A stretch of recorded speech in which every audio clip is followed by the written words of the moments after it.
que causó un terremoto político aquí, sí. Sí. Tú me preguntabas sobre las veces que uno... Que su vida ha corrido peligro, sí. Varias veces, recuerdo que en una oportunidad llegó la noticia a Caracas que habían matado, habían asesinado a casi todo un pueblo guayú, indígena. Al sur de Venezuela. En la frontera con Venezuela, pero del lado colombiano. Yeah. Sabes que los guayús no reconocen fronteras, ¿no? Para ellos no hay fronteras ni nada. Y tienen inclusive sus propias jerarquías y aplicación de la justicia con las cuales el Estado como tal a veces respeta y no se mete. Es como aquí la justicia indígena. Sí. Entonces viajé a Maracaibo, que es la capital del estado Zulia. Logré tomar contacto con familiares de esas personas y le dije, bueno, vamos. Entonces había un montón de periodistas de la zona y dijeron, bueno, vamos a hacer una cosa, vamos. Yo viajaba siempre con muy buenos fondos económicos del periódico para que inclusive, como ocurrió en algunas oportunidades, pudiera alquilar una avioneta si tenía que salir o le dije, vamos a hacer una cosa, colega, le dije, vámonos mañana. Yo pago el alquiler del carro, una camioneta, y nos vamos todos. Y ellos sabían cómo actuaban los paramilitares, yo también, ¿no? Tanto así que mi fotógrafo me dijo, ¿sabes qué? Me siento mal, y nadie quiso ir, Yeah. nadie. Entonces me fui con 13... Se siento mal, se ahuevó el hombre. Sí, sí. Le dio... Algo el estómago se le soltó. Yeah. Y era entendible, pues yo no puedo obligar a correr un riesgo a nadie, ¿no? Pero ¿y si fotógrafo no se hace la nota tampoco? No, yo me llevé mi camarita, tenía una camarita pequeñita, una Sony, yeah, de esa, para la publicidad, y ojalá llegue aquí. Ojalá. Fuimos en el carro con 3 de esos indígenas cuando pasamos por varios puntos, era como un desierto. Ya estábamos en Colombia, como 2 horas hacia adelante, y llegamos a las orillas del mar. Y era una zona en la que es como que el mar, tú puedes pasar hasta aquí cuando el mar se ha retirado. Hay cierta hora en que... Cuando sube la marea. Sí, sube ya no puedes, tienes que esperar, ¿no? Claro. Nosotros pasamos cuando el mar se había retirado un poco. Y llegamos y de verdad era un pueblo fantasma. Había un perro y fueron corriendo a un sitio y de verdad encontramos ahí los huesos calcinados de los familiares de estos señores. Fue terriblemente triste. O sea, ellos llegaron y los paramilitares que habían ido y mataron a toda esa gente simplemente para tener una zona en la que podían sacar sus embarques por el mar hacia los puertos de los países centroamericanos. Eso era todo. ¿Embarques de qué? ¿De droga? Embarques de droga, claro. Oh, ya. Y mataron como cerca de 40 personas. Nosotros vimos los huesos, vimos las fotos, las publicaciones, todo eso calcinado, solo los huesitos. Y ellos en unas cajitas metieron unos huesos de los que creían que eran sus familiares. ¿Usted con cuántos familiares fue? ¿Camioneta en cuántas personas? Tres personas. Okay. Cuando de pronto... ¿Y un chofer? O sea, 5. No. ¿Usted mismo manejaba? 3 y yo 4. Ya, ok. Uno de ellos manejaba. Ya, ok. Cuando dice, tenemos que salir, vimos a lo lejos que venían 2 camionetas, pero muy lejos. Esa pick-up. Así es que nos montamos en la camioneta y salimos, y ya el mar había subido. Y las otras camionetas venían por tierra seca, y nosotros, el carro patinaba y todo. ¿En la arena? Sí, y empezaron a dispararnos. Entonces ahí yo me di cuenta de que estos señores habían llevado también un rifle 22 y una 38 y una pistola, bro. Y empezaron a disparar también, eso fue lo que lo frenó un poco. Yo le dije, pero ustedes están locos, me van a meter en un problema. Pero en ese momento, eso se lo dije después, en ese momento era salvar la vida. Salvar la vida, claro. Logramos pasar, el agua cubrió de tal manera que la camioneta las 2 camionetas en las que venían no pudieron alcanzarnos, pero nos pincharon las 2 llantas traseras y había como 20 agujeros en el cajón de la camioneta. Llegamos así, hasta la carretera donde un grupo de policías creo que era la SIJIN de Colombia, nos ubicó, ellos nos dieron protección y salimos. Pero fue, créanme que bastante peligroso, ¿no? Ese rato uno no mide. Cuando empiezan a escuchar silbar la bala y escuchan lo que ahí dicen, ¿qué hago yo aquí? Cuando denunciamos esa masacre que fue en Bahía de Portete.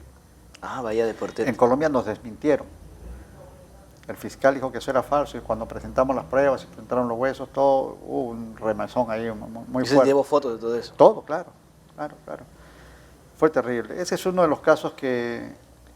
Otro fue en Perú, cuando un avión comercial fue derribado en un pueblo en la selva, murieron todos sus ocupantes. Al día siguiente parte un helicóptero del ejército, logran que yo pueda ir ahí con mi fotógrafo, y lo cierto es que acusaran al Movimiento Revolucionario Tupac Amaru, el MRTA, otro grupo insurgente, los acusaban de haber sido ellos quienes habían derribado el avión. Y eso quedó en todos los medios, MRTA, terroristas, asesinos, y nosotros fuimos conversando, preguntando a toda la gente, por todos lados, hasta que conseguimos un señor mayor, como unos 70 años, y dijo, no, eso es mentira. Quienes derribaron el avión, porque nosotros lo vimos, estamos aquí, nosotros cortamos unas gramas, trabajan para la alcaldía, fueron los policías. Es más, esos policías, eran 4 policías que estaban borrachos, están detenidos. Cuando el avión despegó, ellos empezaron a disparar al avión y el avión cayó allá. Yo me quedé sorprendido. ¿Usted está haciendo sí? ¿Y usted lo puede? Claro que sí. Y ahí, cuando el señor que era mayor empezó a dar testimonio, había mucha gente que había visto, empezó a tomar valor y a darnos el testimonio. Con eso nosotros fuimos a la sede policial.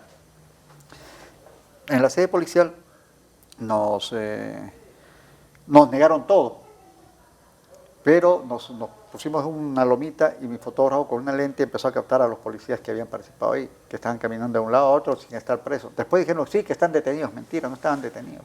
Salieron. Cuando reventamos con esa... cuando íbamos saliendo de ahí para llevar esa información, en ese pueblo la luz se iba a las 9 de la noche. Nosotros al día siguiente teníamos que salir. Y era a las 8, salimos a comer. Cuando estábamos regresando al hotel, se apagó la luz y empezaron a dispararnos. ¿Los policías? No sabíamos quiénes eran. Sentíamos que silbaban las balas, pero llegamos al hotel.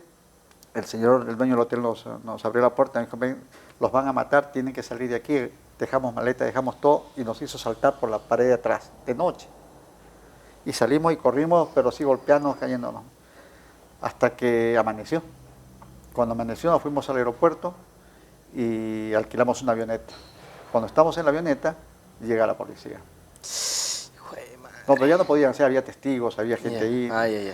Y a disculparse porque decían, no, es que pensábamos que eran terroristas. Mentira, sabían que nosotros llevábamos las pruebas, la evidencia de lo que había pasado. Tanto es así que cuando al día siguiente salió la publicación al periódico, fue un escándalo, pues. O sea, inclusive hubo gente que nos acusó de pro-terroristas, que estábamos defendiendo a ese grupo insurgente. ¿No? La verdad era que habían locos, que habían... ¿Policías? Sí, o sea, imagínate que quienes están encargados de cuidar y velar, derribaron un avión. Un avión que no tenía sentido. Hay otro caso que también contaba usted de que... Saludcita. Cerveza La Tierrita. Esta entrevista con Jorge Chávez la tenemos pactada hace tiempo ya. Porque a Jorge le encanta la cerveza, entonces me decía, cada vez en el programa de la mira me decía, ¿cuándo te la cerveza? ¿Cuándo te la cerveza? ¿Cuándo te la cerveza? Aquí le tengo por fin la cerveza. Porque Fabio se las tomaba todas, era incapaz de decir, Jorge, mira, vamos a tomarnos esta. No. No, puede que además todavía nos seguimos tomando después del programa. Otra historia que usted contaba es que igual que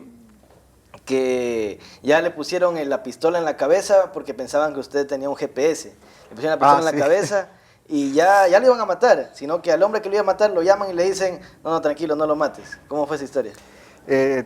Nosotros queríamos hacer desde hace tiempo unas entrevistas con los paramilitares colombianos. Un amigo... ¿Los de las FARC? No, paramilitares, las Autodefensas Unidas de Colombia. Un amigo que vive en Arauca, del lado colombiano, periodista, muy buen amigo, yo le dije, mira, ayúdame a conseguir una entrevista con esa gente que está por ahí. Un día me llama y me dice, vente, tienes que estar mañana aquí a las 10 de la mañana. Como eso te decía, por eso que yo no asumía responsabilidades en la universidad, porque podía ir al siguiente día, claro. Yo siempre tenía en la oficina, en el periódico, una mochila con todas mis cosas. En caso de que ese rato toque. Y que me tocó la mayoría de veces salir así. Ningún fotógrafo quiso salir. Todos extrañamente tenían pautas. Pues decían, con ese loco no vamos a ir. Y llegué al lugar, hicimos los contactos y me dicen, ¿sabes qué? Ellos quieren plata, pues para hablar. Y dije, no. Porque ¿Quieren plata para qué? Para hablar. O sea, querían como vender la información, ¿no? Eso les digo a los periodistas, a los alumnos de las universidades, que jamás paguen por una información, porque le quita toda fuerza. Toda fuerza. Porque al periodista como periodista. Claro, porque a la información, porque la gente por dinero puede mentir. y le quita credibilidad, ¿no?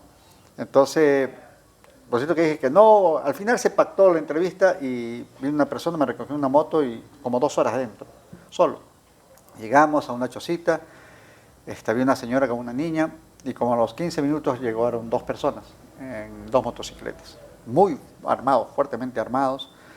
Una de ellas traía un teléfono satelital y a mí me presenta, me dice, él es el comandante, el eléctrico, mucho gusto, como le da comandante, le digo, este es su escolta, que va.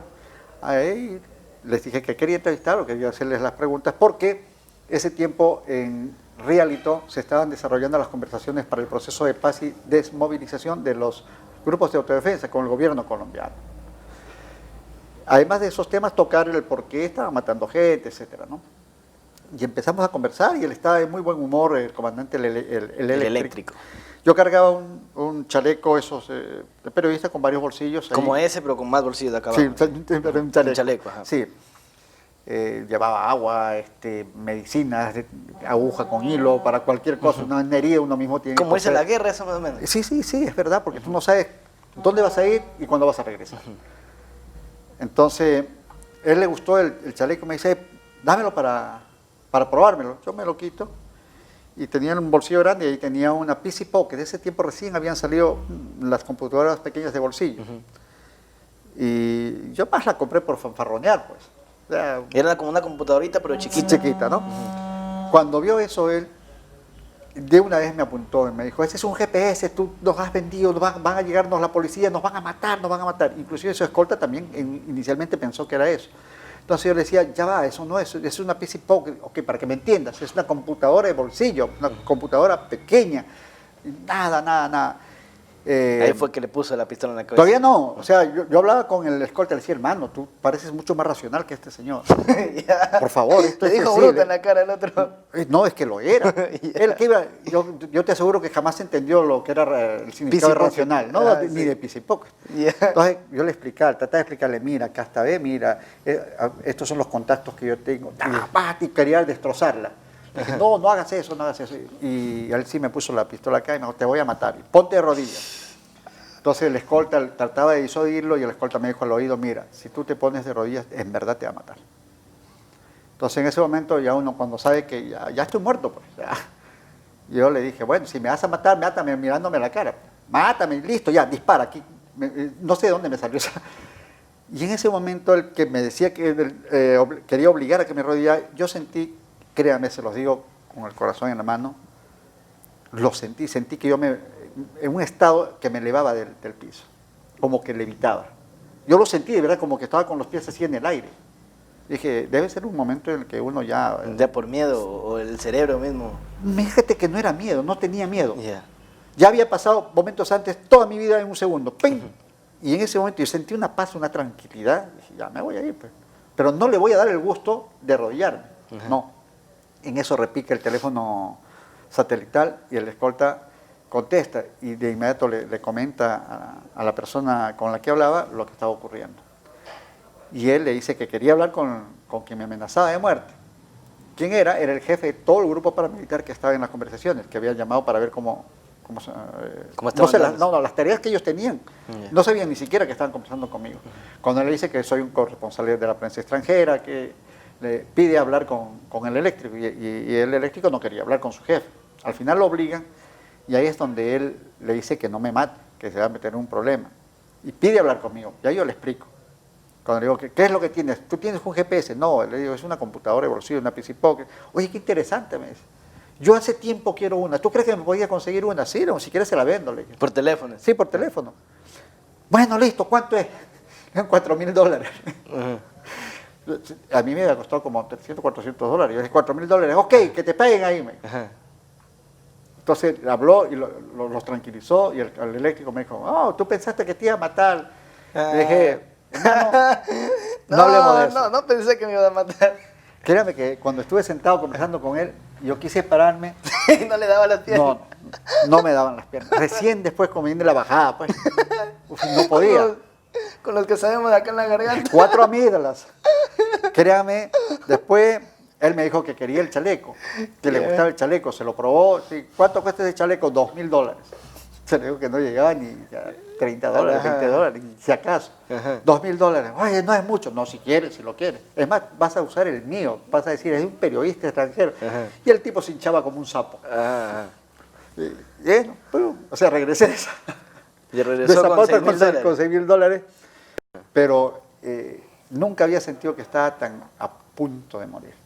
Ahí sí, porque tú le veías el rostro, la expresión, el odio que sentía. Y era un hombre que había matado más de 200 personas. Sí, porque me lo dijo el escolta que tenía, que le había mandado que se tranquilizara y que tenía la orden de que si seguía con sus desfases, tenía la orden de, como dicen ellos, darle piso, o sea, de matarlo. Y él me comentó de que le había matado, que el eléctrico había matado a más de 200 personas. Es que usted iba a ser el 201. No lo fue, no le di el gusto. Y fíjate que a la semana más o menos me entero de que entró loco a una discoteca con la droga y todo y mató a 8 personas y el escolta tuvo que matarlo. Ya, O sea, muy loco. Sí, sí, demasiado. Se había descontrolado, etcétera.